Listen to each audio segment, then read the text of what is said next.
खुलुमबाय लोगोफोर, नोंथांमोन साफ्रोमखौबो आंनि इउट्युब चेनेलनि गोदान भिडिअआव फिन खेबसेबाव गोसो गोथारै बरायनानै लाग्रोफिनबाय। आइ होप थामहिनबा आसा खालामदों नोंथांमोना इसोरनि अननायाव मोजाङैनो दङ आरो आंबो बे समाव मोजाङैनो दङ।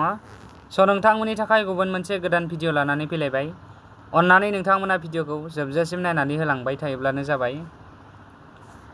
दिनै जों गोबाव समजों मोनसे कुइसन एन्सार भिडिअ लानानै फैदों। बेनो जाबाय जोंहा दायो जानो गोनां DLED एन्ट्रेन्स आनजादनि थाखाय जोंहा दायो DLED नि एन्ट्रेन्स एग्जामा जानो बारा गोबाव गैला, 13 खालारै जागोन। बेनिखायनो DLED नि थाखाय माखासे कुइसन एन्सार लानानै फैदों, फैथावना इम्परटेन्ट। नोंथांमोना जोबजासिम नायलां आरो नोंथांमोना कुइसननि एन्सारखौ मिथिनायनि सिगांनो कमेन्ट बक्सआव फोरमायहरनो दाबाव। फैदो जों स्टार्ट खालामनोसै। गिबि कुइसनाव दङ कुइसन नाम्बार 1, हु वाज द first women governor of an Indian state? भारतारि रायजोनि गिबिसिन आइजो बेंगिरिया सोरमोन? अपसन नाम्बार ए आव होनाय दं इन्दिरा गान्धी, अपसन नाम्बार बि आव होनाय दं सरोजिनी नायडू, अपसन नाम्बार सि आव होनाय दं विजयालक्ष्मी पण्डित। बेनि एन्सारा जागोन सरोजिनी नायडू, अपसन नाम्बार बि। नेक्स्ट कुइसन नाम्बार 2 आव दङ, इन हुइच इयार वाज द इउनिभार्सिटि ग्रेन्टस कमिसन UGC established? बबे बोसोराव मुलुगसोलोंसालि अनसुंथाइ आय'गखौ थामहिनबा UGC खौ गायसननाय जादोंमोन? अपसन नाम्बार ए आव होनाय दं 1948, अपसन नाम्बार बि आव होनाय दं 1953, अपसन नाम्बार सि आव होनाय दं 1950, अपसन नाम्बार डि आव होनाय दं 1960। बेनि कारेक्ट एन्सारा जागोन 1953, अपसन नाम्बार बि। दानिया नेक्स्ट कुइसन नाम्बार 3। कुइसन नाम्बार 3 आव होनाय दङ, व्हिच शिड्युल अफ द इन्डियान कन्स्टिटिउशन कन्टेन्स लेंगुवेजेस? भारतारि संबिजिरनि बबे फारियाव रावफोर दं? थामहिनबा रावफोरनि थाखाय थिखानाय मोनसे शिड्युल दङ। बेवहाय एन्साराव होदों अपसन नाम्बार ए आव 6 शिड्युल, अपसन नाम्बार बि आव 8 शिड्युल, अपसन नाम्बार सि आव 9 शिड्युल आरो अपसन नाम्बार डि आव 11 शिड्युल। बेनि कारेक्ट एन्सारा जागोन अपसन नाम्बार बि 8 शिड्युल। नेक्स्ट दाना कुइसन नाम्बार 4।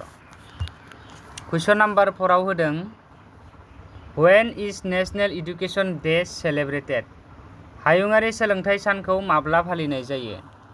अपसन नाम्बार ए आव होदों 14 नभेम्बर, अपसन नाम्बार बि आव होदों 15 सेप्तेम्बर, अपसन नाम्बार सि आव होदों 11 नभेम्बर, अपसन नाम्बार डि आव होदों 26 जानुवारि। बेनि कारेक्ट एन्सारा जागोन 11 नभेम्बर, अपसन नाम्बार सि। दाना next question number 5, which Indian prime minister गेव द स्ल'गान गरिबी हटाओ? सोर भारतनि गाहाय मन्थ्रिया निखावरिखौ फोजोबस्रां स्ल'गान होदोंमोन? अपसन नाम्बार ए आव होदों जवाहरलाल नेहरू, अपसन नाम्बार बि आव होदों लाल बाहादुर शास्त्री, अपसन नाम्बार सि आव होदों इन्दिरा गान्धी, अपसन नाम्बार डि आव होदों राजीव गान्धी। बेनि कारेक्ट एन्सारा जागोन इन्दिरा गान्धी, थामहिनबा अपसन नाम्बार सि। दाना नेक्स्ट कुइसन नाम्बार 6। कुइसन नाम्बार 6 आव दङ, हु वाज द फाउन्डार अफ द मौर्य एम्पायार? मौर्य साम्रायजोनि गायसनगिरिया सोरमोन? अपसन नाम्बार ए आव होदों अशोका, अपसन नाम्बार बि आव होदों चन्द्रगुप्त मौर्य, अपसन नाम्बार सि आव होदों बिम्बिसरा, अपसन नाम्बार डि आव होदों कौटिल्य। बेनि एन्सारा जागोन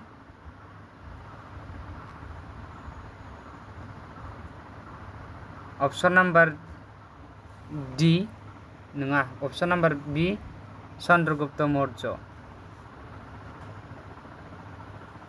दाना क्वेश्चन नंबर 7 क्वेश्चन नंबर 7 आव दङ consider the following statements about the national education policy NEP 2020 option number A it replaces the 1986 policy B it proposes 5+3+3+4 curriculum structure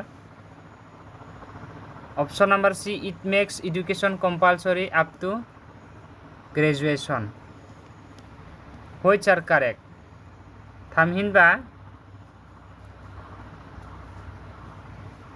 हायुङारि सोलोंथाइ खान्थि NEP 2020 नि सोमोन्दै गाहायाव होनाय बिबुंथिफोरखौ सानना नाय बेयो 1982 नि पलिसिखौ सोलायो बियाव होदों बेयो मोनसे 5+3+4 फरायफारि दाथायनि थांखि लायो सिआव होदों बेयो ग्रेजुएटसिम सोलोंथाइखौ गोनांथार खालामो बबे बिबुंथिफोरा थार होननानै बुंदों बेनि कारेक्ट एन्सारा जागोन सानना नाय नोंथांमोना बेवहाय होदों ऑप्शन नंबर सी आव बेयो ग्रेजुएटसिम सोलोंथाइखौ गोनांथार खालामो जोंनि जि सोलोंथाइनि नेमखान्थि हिसाबै सोलोंथाइनि मोनथाय हिसाबै 14 बोसोरसिमल' गोनांथार खालामो अब्ला सानना नाय ग्रेजुएटसिम बे गोनांथार खालामा थामहिनबा इम्पर्टेन्टथार नङा बेनिखायनो बेनि कारेक्ट एन्सारा जागोन ऑप्शन नंबर ए आरो बी क्वेश्चन नंबर 7 नि एन्सारा जागोन ए निया थामहिनबा बेयो 1986 नि पलिसिखौ सोलायो आरो ऑप्शन नंबर बी बेयो मोनसे 5+3+4 फरायफारि दाथायनि थांखि लायो दानिया जों थांनि next question number 8 question number 8 आव दङ which Indian river originates outside India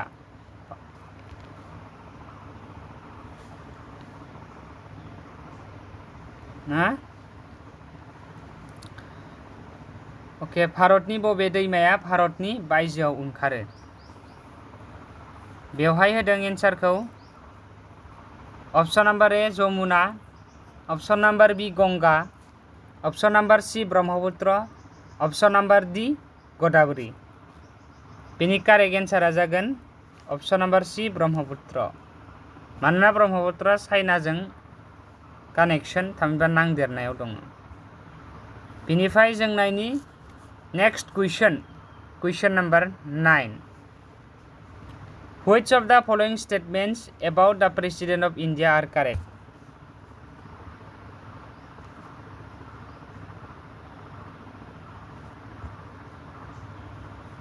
option number A he can dissolve the Rajya Sabha B आव होदों he is elected by the method of proportional representation C आव होदों he holds office for 5 years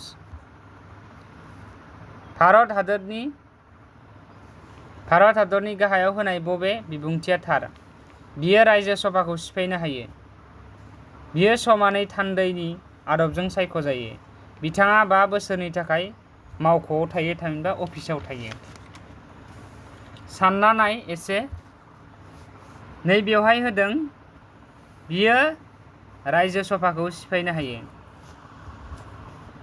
प्रेसिडेन्टआ नंगौ सरि प्रेसिडेन्टआ गभर्नरा president जोंहा president थामहिनबा हादोरगिरिया गोबां power थायो नाथाय अब्लाबो बियो माब्लाबाबो रायजो सभाखौ सिफायनो हाया बेनिखायनो बेनि एन्सारा जागोन ऑप्शन नंबर बी आरो सी बी आरो सी आ बबे नाम्बाराव दङ बी आरो सी आ बी आव दङ बी आवनो दङ नै बेनि कारेक्ट एन्सारा जागोन option number B and C दानिया जों नेक्स्ट कुइसनाव थांनि Which is the correct chronological order of the following events? A. Quiet India Movement, B. Simon Commission, C. Non-Cooperation Movement, आरो D. जालियानवाला बाग मास्कर। गाहायाव होनाय जाथायफोरनि थार अक्ट'नि फारिया मा? ए आव होदों भारत नागार सोमावसारनाय, बि आव होदों साइमन कमिसन, सि आव होदों हेफाजाब होयै सोमावसारनाय, डि आव होदों जालियानवाला बाग बुथारग्लुंनाय। बेनिफ्राय साननानै नाय भारत नागार सोमावसारनाया माब्ला जादोंमोन, साइमन कमिसना माब्ला जादोंमोन, हेफाजाब होयै सोमावसारनाया माब्ला जादोंमोन, जालियानवाला बाग बुथारग्लुंनाया माब्ला जादोंमोन, बेनि मायथाइखौ रुजुनानै जों सारि हिसाबै जों रुजुनो हायो। गिबि खेब जोंहा बेवहाय एस पार बेवहाय होनाय हिसाबै जालियानवाला बागनि बुथारग्लुंनाया जाग्रोदों।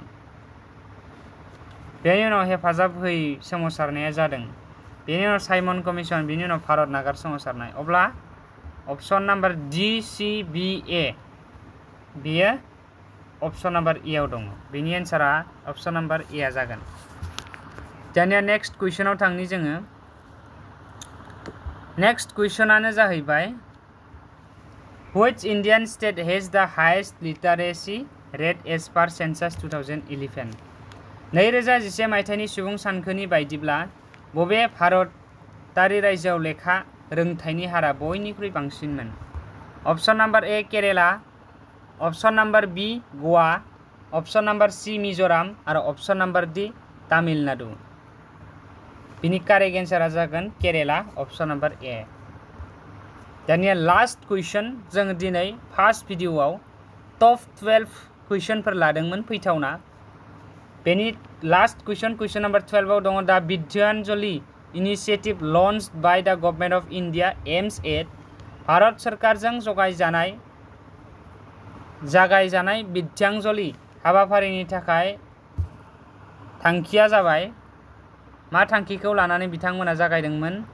अपसन number A improving mid day meals, option number B digital skill training, option number C promoting community and private sector involvement in government schools, option number D distributing free लैपटप्स।